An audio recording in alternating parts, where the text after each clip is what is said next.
program is said to be a learn from experience E, data with respect to some class of task T, and then performance measure P, even when on a task in T can be measured by P, improves with experience E. So what does it mean? That whatever the data I am having with myself, it is called as the experience. Then whatever the task I am having with myself, which could be a prediction, classification, etc., then performance matrix is P. And if I'm going to measure my task as a measured by P, then it improves with experience E.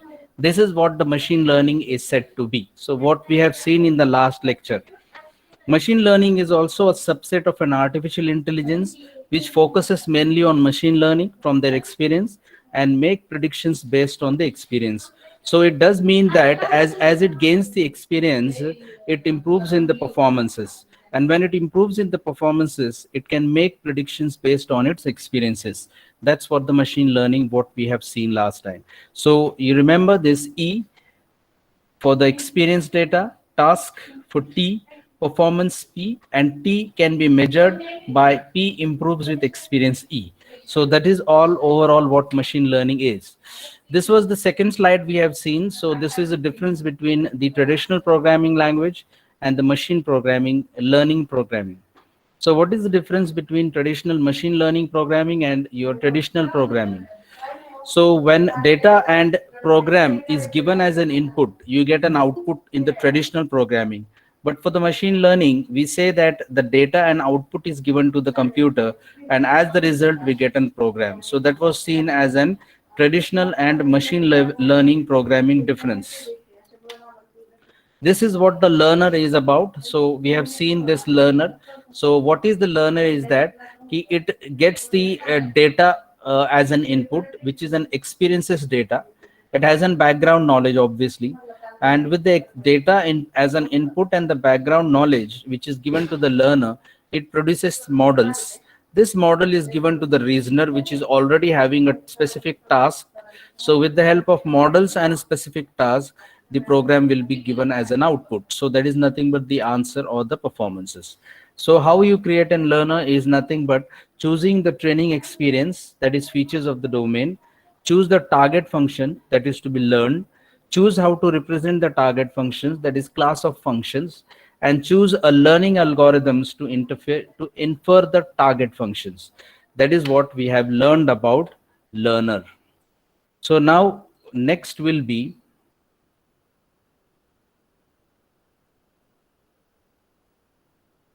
the machine learning in detail, right? So this is what the machine learning looks like. Now we are going into detail. We have defined machine learning. So now what we'll do is that we will see it in details. Now in case of details means what, how you're going to see it is that we'll see it through this picture, how it looks like. Now let us assume that you have a data, and the data is a raw data that may be in the form of images, that may be in the form of numerical statistical data. Now this data is to be first trained. Trained means what? It will be learned by the machine. It will continuously be read by the machine, because what happens, the data is of various values. It could be a various images. It could be anything. It could be an images of a cat. It could be images of a dog. It could be the value of some statistical parameters like mean, average value, anything like. So this is the raw data, or it could be organized data. Then it is trained. So when it is trained, you get a trained data. Now when you train it, at that time you can come to know that what are the values that are been in the training data. Now this training data is passed through an ML algorithm, that is machine level algorithm, to train. So how you're going to train, you're passing through the machine learning algorithm, and training the machine level ML algorithm on the data will be helpful to develop a model of input data. So you got a model of an input data. Now this model of input data is given to the ML algorithm. So after training, the trained data is given to the ML algorithm. Now in this ML algorithm, one side will be your trained data, which will be coming from the one side, which is trained through the algorithms. And the second will be your testing data. Testing data means which will be a new data. Now what happens is that there are different, suppose if I take an example that there are different images of a dog. Let us assume that there are different images of a dog and cat. Now what happens, these images are trained through the machine learning algorithm. So now a model is generated. Then this model will be generated with an algorithm to which the input testing input data is given. Now suppose a new data comes a picture of a cat, then it goes for the prediction. So you can see that there is a prediction. Now if the cat matches with the trained data, then it will be a successful model.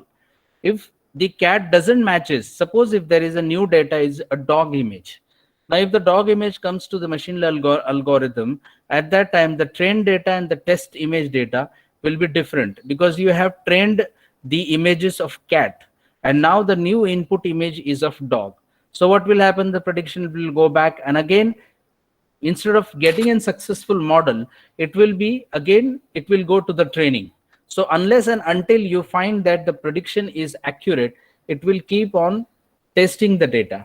So whatever differentiation takes place between a cat and a dog, it will be done by the machine learning algorithm. So in this way, you do have a lot of data that is called as raw data. This data will be trained through a training program. Then after training, it will be tested with the new data. And if the train and test data matches together, the prediction will be successful model will be developed. So in this way, this is the brief actually introduction what we are going into the machine learning. Now basically what we are doing is that in machine learning algorithm, we are going through a regression or we are going through a classification. There are two ways to do it. There are two ways to do it. One is to classify and one is to regrade. Now, what is regression and what is classification? When it comes to the algorithmic form, at that time it comes to know that the classification is carried out like whether it is a dog or a cat. And when it is regression, at that time the decision is predicted. So prediction takes place when it comes to the regression, and classification takes place when it is acting as a classifier. So for the classifier to be a dog or a cat, and for the decision making whether it's correct or not, these are two different concepts. So what you want to do is your motto. Like if I am to do as a classifier, then you have to act put there as a classifier. If you want to have a regression, then you can put a regression. But basically what you're going to do is that you're going to train the data, then training the data, and then you put given testing data, like what you want to test for. Because when a new data comes, it will be compared with the trained data. And then accordingly, the prediction is made whether the dog is there or whether cat is there. So this is called as the introduction to machine learning. So machine learning actually based on two things. It is based on two things. One is your training data and the other one is your testing data. So train and testing has to be there. Second most important thing, which in this figure also displays one thing, is that you have to train large amount of data. Because what happens, your algorithm needs lot of varieties of the images or lot of variations in the data in order to predict actually the test data. So that is by far the most important, is that there should be a large amount of data, at least 10,000, 15,000 images. If it is passed through input data, the accuracy of your algorithm increases. This is by far the most important thing. So I hope that you have understood this block diagram. This is a data is given, then it is been trained, then a model will be generated. This model will be, to which one will be your algorithm, that is a trained data, and the second will be your test data. The train and testing data will be executed together. If the images matches, the model is successful. If it doesn't matches, it will go back again to the training the data with the ML algorithm. This is how it is been carried out. This is the flow of the machine learning, working of machine learning. So this is going to be a general, and this is going to be a common for number of applications which you want to develop. So based on the figure, we are going to see that what machine learning explores is the algorithm, build a model from the data, and this model is useful for prediction, decision making, and for solving the task. So same thing what I have explained here is that it will be trained, tested, a model will be built up, and this model will be useful for prediction, decision making, and for solving a specific task. Second, to enable the computer or machines to make a data-driven decision rather than being explicitly programmed for carrying out a certain task. See, there is a big difference between what the normal traditional programming is and machine learning programming is. Now, what is the big difference is that when you do a traditional programming at that time, when you do a traditional programming at that time, what happens is that I do have an input, then I do have a program, and then what I get is an output. Okay, so this is what it is going to be, the program and the input which is giving your output, the output. But in machine learning algorithm, what happens is that I know what is input is, I know what the output is, and what is the output is the programming. So program is your output based on the input and output. Now, what does actually it means? The second way of describing it is that it is not a program driven like what you do in traditional programming, but it is a data driven. Means what the data is, depending upon data and the output, you're going to get an output as a program. So what it is a data driven. So henceforth we can say that the computers are machines to make a data driven decisions rather than being explicitly programmed for carrying out a certain task. So obviously task and input is given to you and you're executing the program. That is what the difference is, and that's why this slide which I explained was very important in order to understand what is the difference between traditional programming and machine learning programming. These programs or algorithms are designed in a way that they learn and improve over time when are exposed to new data. Yes, this is very important. See, like human learning, it's like an human learning, like computer learning and human learning are almost the same. What you're doing on a human is applied same thing on machines. See what happens when human learns. So he gets an experience. So when he gets an experience, his behavior changes. So transformation of behavior happens. Now at the same time, when you're learning the machine, it experiences, and due to which, according to the experience, the behavior will change and it will improve the behavior. So when it is tested with a new data, the behavior improvements will keep on improving, and so that it will be fulfilling the future needs of the company or industry. Henceforth, a lot of industries nowadays are moving towards machine learning, and the best example I have said to you is car. That is a self-driving cars. You know that it will keep on learning about different functions, and then and suddenly a new thing is given to it, it will take its decision based on what he has learned. So that learner is very important thing in this case. So when it is exposed to new data based on the training, he will give you any kind of decisions, like whatever he has learned from the training data, or based on that he will take somehow a decisions on a new data, and the machine learning algorithm should take decision on new data. That's why it has to be trained well, and then it should be tested with new data. That means it could be exposed to new data. This is what the figure was saying, and this is what the explanation says. Next, machine learning algorithm is trained using training data set to create a model. Obviously, I have said to you that when you're having a raw data and when you're trying to train it, it actually training creates a model. So ultimately, you're training the data will create your model. This model will be exposed to the new test data. So when a new input is introduced to ML algorithm, it will make prediction on the basis of model. Obviously, when you train a data, that means your model, you're generating a model, and this model will be now testing a new data based on the training experience. It will take the decision on the test data. The prediction is evaluated for accuracy. If the accuracy is acceptable, the machine learning algorithm is deployed. So yes, ultimately the performance parameter will be accuracy, because when you says that there are 100 dog images, and out of which, if my algorithm predicts there are 99 dog images, if my after training, if I'm going to test with some data, at that time when it is trained with 100 images of dog, and when a new dog arrives and the prediction of it goes like 99 of the dog images have been correct and only one dog is not correct, that means my accuracy is 99%. So what does it mean is that depending upon how accurate your algorithm is, then only we can say that if the accuracy is acceptable, the machine learning algorithm is acceptable and can be implemented for other data types.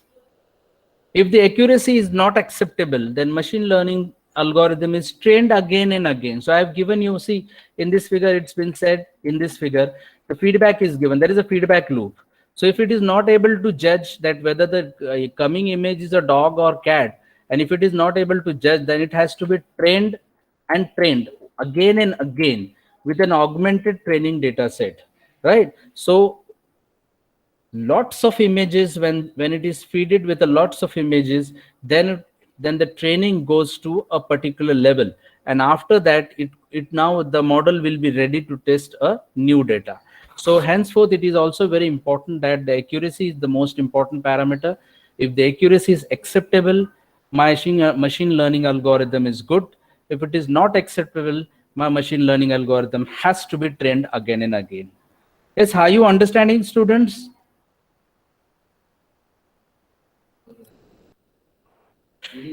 Yes, sir. Yes, sir.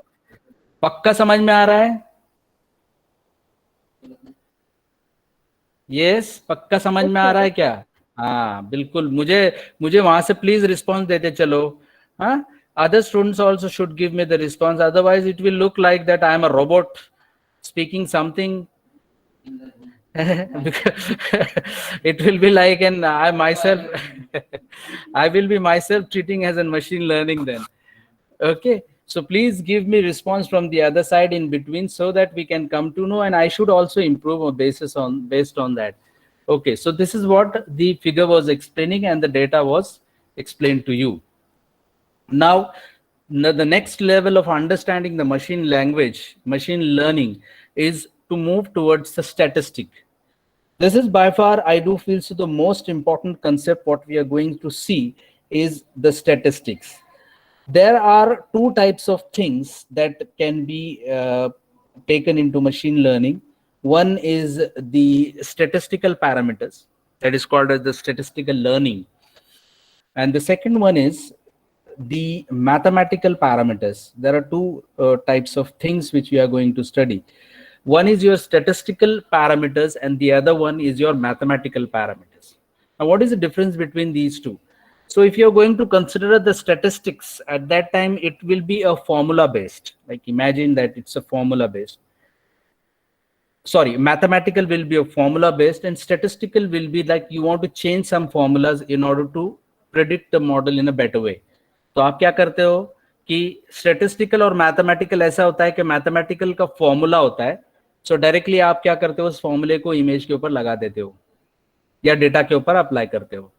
लेकिन जब statistic की बात आती है तो statistic normally उस जगह पे यूज होता है जहां पर रैंडम डेटा हो, जैसे रैंडमनेस हो उस फीचर्स में, उस कैरेक्टरिस्टिक्स में. उस जगह पर हम क्यों अप्लाई करते हैं स्टैटिस्टिकल डेटा? क्योंकि स्टैटिस्टिकल डेटा, स्टैटिस्टिकल फॉर्मूलेज में हम चेंजेस कर सकते हैं. Like suppose if there is a formula of a mean, if I want to little bit make a changes in the formula of a mean, that parameter becomes as a statistical parameter. So by far I could say that statistical parameters or the statistical learning is the most important learning in machine learning. So how these statistic is going to help to learn machine learning, that we are going to see in this concept, which is called as statistics. Why a machine learning practitioner should deepen their understanding of statistics. तो एक clear cut बात है कि अगर आपको machine learning समझना है तो आपको स्टैटिस्टिक्स आना ही पड़ेगा. Like you have to know statistics, then only you can understand machine learning. इसका मतलब यही है, स्टैटिस्टिक्स का फायदा यह होता है कि कोई भी रैंडम डेटा के ऊपर आप स्टैटिस्टिक्स की स्टडी कर सकते हो. अगर वो डेटा रैंडम नहीं है, लीनियर है या अनरैंडम है जिसको हम बोलते हैं, तो उस जगह पे आपको स्टैटिस्टिक्स का इस्तेमाल करने की जरूरत नहीं है. वहां पर आप मैथमेटिकल फॉर्मूलाज लगाकर वो काम करा सकते हैं. लेकिन for the randomness of the data, और it could like see if example, if there is a cancer disease, Does cancer disease have a pattern? It does not have a pattern. So what does it mean is that if it doesn't have a pattern, it's a random data. So if it is a random data, that means you can apply statistic. Hence, to understand the statistic is very important in machine learning. First, statistics in data preparations. So how these statistics can be used in data preparations, which I have a data. Now the statistical methods are required in preparation of train and test data for your machine learning model. So statistical methods can be applied to not only to train, but also to test the data. So this includes first outlier detection, missing value imputation, data sampling, data scaling, variable encoding, and much more. So what is outlier detection? Now, sometimes like the data is of all dogs, and suddenly you find a very unknown data coming into the test data. So it is an outlier detection. You can detect it as an outlier because that doesn't belong to your images. That data is completely different from your data which you're training. That is outlier detection. Missing value imputation, sometimes you do have some values that are messed up in your data. So that could be also detected. Then you can sample your data. Then you can scale your data. Scaling is also by far the most important, because most of the times when you have a trained data is of something different scale and test data is of something different scale, so their scaling doesn't matching. So what you do is that you scale up the test data as compared to the trained data. So the scaling is also by far the important. You can reduce the scale of the data to get better results. You can improve the scaling of your data to get the better results. So depending upon the applications or the type of data you have, you can sample it, you can scale it, as well as you can encode it. Like you can take a variable and then encode it, which is said to be as a variable encoding. So depending upon, like if I'm assigning some values to my variables, then you can encode those values at that particular time. So that is called as the variable encoding. So this is how the statistic is used in data preparations. A basic understanding of data distribution, descriptive statistics, and data visualization is required to help you to identify the methods to choose when performing these tasks. So obviously it depends upon how much your data distribution is, that you have to calculate how much data is distributed, then what kind of descriptive statistics it is required, and what kind of data visualization is required. If you are knowing these things, then only you can perform your task. So these tasks can be performed by knowing the known data. Second is that statistics in model evaluation. So पहला तो जो था वो data preparations के लिए था. Data preparation कब लगता है? जब आप initially data देते हो. और ये जो है ये कब लगेगा आपको? जब आप मॉडल जो बन चुका है ट्रेन देने के बाद. When you are training the data, you develop a model. When after training the data, so when you having a develop a model, at that time you have to evaluate that model. So second is that statistics can be also used for model evaluation. So how it could be, like the evaluating the statistical methods are required when evaluating the skill of machine learning model on data not seen during training. यानी कि वो वाला data जो training के वक्त नहीं दिखाई दिया है, वो आप इवेल्युएट कर सकते हैं मॉडल इवेल्युएशन को स्टैटिस्टिक्स के through. So this includes data sampling, it could be a data resampling, and it could be an experience design, it could be an experimental design. So this is how the model evaluation includes. It could be sampling and resampling. So obviously sampling up, sampling down, then sampling, resampling, and then the experimental design. These are all evaluated in a model evaluation. Resampling techniques can be such as k-fold cross-validation, that could be understood by machine learning practice, but the rationale is why this method is required is not. So henceforth, we can go for the second is statistics in model evaluation. The first was statistics in data preparation. And third one is a statistics in model selection. Now, if you have trained the data, and after training the data, you have developed a model. Now, then how the statistics can be used in model selection? So statistical methods that are required when selecting a final model or model configuration to use for predictive modeling problem is called as the statistics in model selection. So this technique is useful for checking for significant difference between the results, and second, quantifying the size of a difference between the results. So significant difference between the results, क्या significantly results में difference हो रहा है और उनके size में कितना difference हो रहा है results. That is what quantifying the size and checking the significant difference. This might also include the use of statistical hypothesis test. Hypothesis test का मतलब क्या होता है कि suppose if I am saying that, example is that if I am saying that these images are cancerous images and the result is coming as a cancerous image. But secondly, these results are non-cancerous images. The results are coming as non-cancerous images. So this is the hypothesis which I am imagining. The third might be it is an cancerous images, but it is detected as non-cancerous images. If it is a non-cancerous images, but detected as cancerous images. So what the hypothesis is made, according to which you can test a statistical hypothesis. So henceforth, this might include the statistical hypothesis test.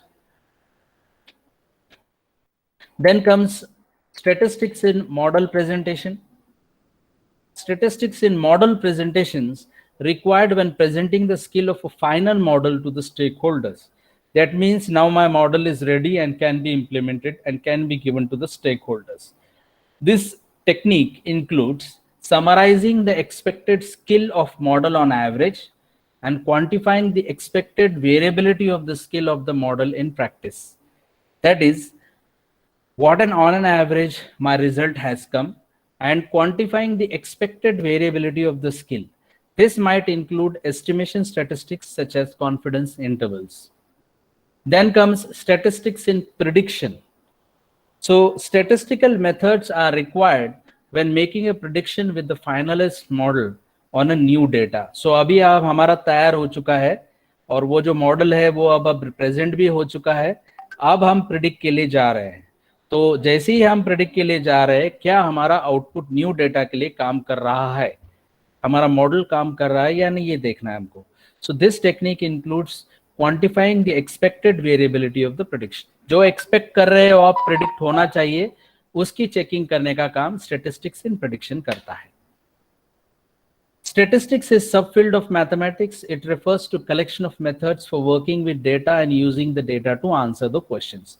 सीधी सी बात है, it is a subfield of a mathematics, or it is a mathematics that works on giving an answer to the questions. It is because the field is comprised of grab bag of methods for working with the data. It can seem large and amorphous to the beginners. It can be hard to see the line between method to belong to statistical and method that belongs to the other field of studies. Obviously, statistics is at micro level, which works on a micro level. So it is a little bit hard to differentiate between the statistical method and the other. So it can be helpful to divide the field of statistics into two large groups. One is a descriptive statistics, that is for summarizing data, and inferential statistics for drawing the conclusion. So एक तो summarize करना data और दूसरा conclude करना. So you can see that there are two types of statistics. One is a descriptive statistics. The other one is inferential statistics. So descriptive statistics refer to the methods for summarizing raw observation into information we can understand. And inferential statistics is a fancy name for method that aid in quantifying properties of the domain or population from a smaller set obtained observation called as sample. So clear cut है, descriptive है, data summarise करने के लिए, raw data, raw observations लाने के लिए, और inferential है कि जो आपको कंक्लूजन की तरफ जाएगा.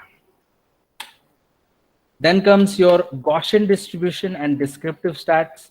In this lesson, we can discover the Gaussian distribution of data and how to calculate simple descriptive statistics. So यहाँ पर हम देख रहे हैं descriptive statistics को अगर निकालना है, जो summarizing data करता है, तो उसके लिए Gaussian distribution use हो सकता है. Interestingly, many observations fit a common pattern or distribution called as normal distribution, or formally it is a Gaussian distribution. It is a bell-shaped distribution that you may be familiar with. So Gaussian distribution कैसा होता है आपको पता है, एक bell shape होता है. आप डाल कर देख सकते हैं गूगल में. So Gaussian distribution bell shape जैसा होता है.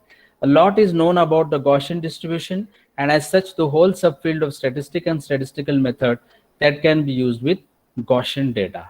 So this is what about the statistics is. So in the next lecture, now what we'll see is that how these statistics can be used for the machine learning. This was just an idea about statistics, different types of statistics, and how you can deepen your learning with the statistics. Have you understood, boys and girls? Yes, sir. Yes, sir. Okay, should we take attendance? Okay. Any questions? Is there any questions which you would like to ask? आप पूछ सकते हैं मुझे. Be frank to ask questions. I will try to give you questions. Questions answer. Is there any question? No. Roll number 1. Present, sir. Roll number 2. Present, sir. Roll number 3. Present, sir. 4. 5. Roll number 4. Present, sir. 4 is there. Okay. 6. 6. 7. 8. 9. Yes, sir. 10. Present. Present. 11.